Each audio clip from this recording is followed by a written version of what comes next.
All right, today we're diving into the world of A.E. Housman. Now, he was an English poet, and his work is just famous for this quiet, lingering sadness. But it's also this incredible celebration of rural life. You could almost say he was a master of melancholy beauty. He had this amazing knack for finding a real, profound comfort in sorrow itself. And this is the central puzzle of the guy. It's the big question, really. How could this super serious, respected professor also be the one writing some of the most heartbreaking, emotionally raw poetry you'll ever read? I mean, how does one person even contain both of those worlds? And wow, the contrast is just stark. On one hand, you've got his public life, professor of Latin at Cambridge. I mean, we're talking a world of pure precision, of intense intellectual rigor. But then, in private, his poetry was this complete outlet for this deep, profound sensitivity. It's where he channeled the voices of lost youth and painted these pictures of the beautiful, almost mythical countryside of Shropshire. Okay, so to really get the poet, we have to go right to the heart of his work. And that means we're talking about his most famous collection, A Shropshire Lad.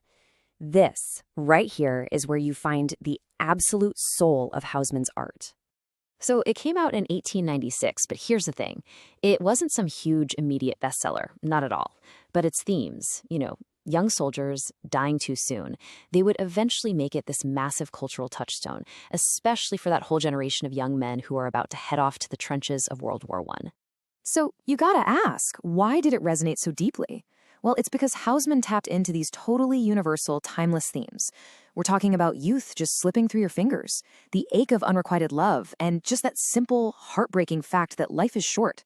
And when you set all of that against this beautiful, nostalgic English countryside, well, those ideas felt so personal and so profound, especially for people who are facing the unbelievable losses of the early 20th century. And this line, wow, it just perfectly captures his obsession with time. It's from one of his most famous poems, Loveliest of Trees, The Cherry Now. And get this, the speaker is only 20 years old, but he's already painfully aware that he's going to die. He sees these gorgeous cherry blossoms, and his first thought is to calculate how few springs he has left to see them. It's just beautiful and absolutely devastating at the same time. A huge part of his genius was making these really deep, profound ideas feel so accessible, so easy to grasp. And how did he do it?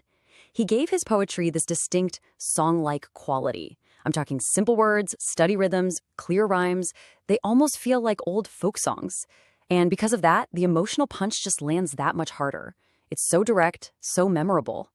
So let's fast forward a few years. Housman comes back to these same themes, but this time, things are different. There's a darker, more resigned feeling to it all. It's like he's reflecting on the ideas from A Shropshire Lad, but now he's looking at them through a much more somber, world-weary lens.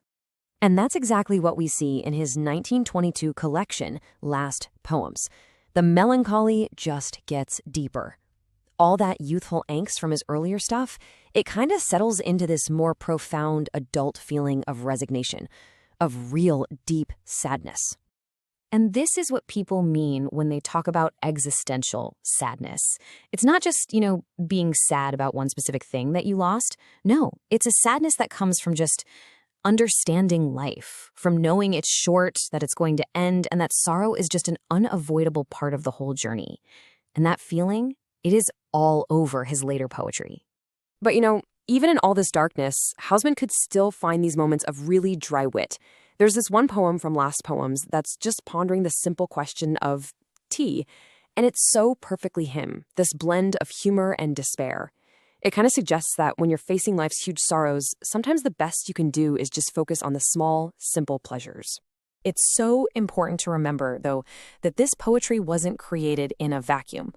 While he was writing these incredibly emotional verses, Housman was also living his other life. He was this distinguished scholar, a respected critic, a true man of letters who spent a lot of time thinking about what literature even is. And then in 1933, in this collection of essays called The Name and Nature of Poetry, he basically laid out his entire philosophy. For Housman, poetry wasn't supposed to be some intellectual puzzle you had to solve. Nope. Its main job, its only job, was visceral. It had to make you feel something. He was all about emotional honesty, and he wasn't a huge fan of the super obscure stuff he saw in some modernist poetry. For him, tradition and clarity, that's where a poem got its real power. So, when we look back, what is Housman's lasting legacy? Well, it actually goes way beyond the printed page. Because that same quality that made his poems so accessible to everyone, it also made them absolutely perfect for music. I mean, this timeline really tells the story of his career, right? It's defined by just a few super powerful publications. It kicks off in 1896 with that youthful sadness of A Shropshire Lad. Then it gets deeper in 1922 with the more resigned feel of Last Poems. And finally, it all gets cemented in 1933 with his essays that spell out his whole philosophy. He didn't publish a ton, but man, what he did publish has really endured. And that song-like quality we were talking about earlier? Well, famous composers like George Butterworth and Ralph Vaughan Williams, they heard it too. They actually adapted poems from A Shropshire Lad into these incredible song cycles. It gave his melancholic verses a whole new life and brought them to a completely new audience. So, when you boil it all down, what's the crucial point? A. Housman's enduring power, the reason we're still talking about him, lies right here, in his incredible, uncanny ability to capture these huge, complex human emotions, love, loss, nostalgia, and express them in language that seems so simple, but is actually profoundly beautiful and just unforgettable. And that leaves us with a final thought, a question that really gets to the very core of all of his work. See, Housman is constantly reminding us that our time here is short. So the question he kind of leaves hanging in the air for us to think about is this. If life is so fleeting, where do we find its beauty? And how?